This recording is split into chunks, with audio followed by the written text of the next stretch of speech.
மூன்று முடிச்சு சீரியல் பார்க்குற நம்ம எல்லாருக்குமே இருக்கிற பெரிய தலைவலி என்ன அப்படின்னா, சூரியோட தங்கச்சி கல்யாணம் நடக்குமா நடக்காதா, அல்லது சூரியோட தங்கச்சிக்கு வந்து சீக்கிரமாக கல்யாணம் நடக்குமா இல்லையா அப்படின்றது தான். ஏன்னா சூரியோட தங்கச்சி கல்யாணம் நடக்கிற இந்த விஷயத்தையே மாதக்கணக்காக அழுத்திட்டு இருக்காங்க.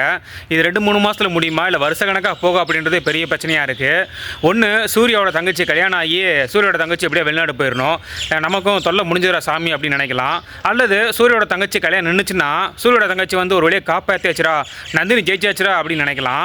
ஆனால் ரெண்டும் இல்லாமல் ஒரு டிஸ்டாக போயிட்டுருக்கு. இன்னொரு பக்கம் சூரியோட அம்மா சீரெல்லாம் பார்த்தா ரொம்ப கஷ்டமாக இருக்குது. சூரியோட அம்மா வந்து எதுக்கெடுத்தாலும் நந்தினி திட்டுறது, நந்தினி கை நீட்டி அடிக்கிறது, நந்தினி கேவலப்படுத்துறது மாதிரி பண்ணிகிட்டு இருக்காங்க. போதா குறைக்கு சூரியோட குடும்பமே சேர்ந்து நம்ம நந்தினியை வந்து அவனும் அசிங்கப்படுத்துறது, நந்தினியை கஷ்டப்படுத்துறதே பண்ணிகிட்டு இருக்காங்க.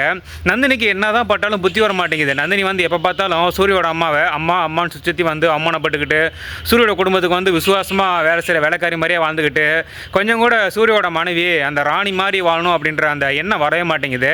நந்தினியை வந்து என்ன சொல்கிறது அப்படின்னே தெரில. மூன்று சீரியலில் பேசப்பட வேண்டிய விஷயங்கள் என்னென்ன அப்படின்றத கீழே கமெண்ட் பண்ணுங்கள். அதை நானும் தெரிஞ்சுக்கிறேன், மற்றவங்களும் தெரிஞ்சுக்கிட்டோம்.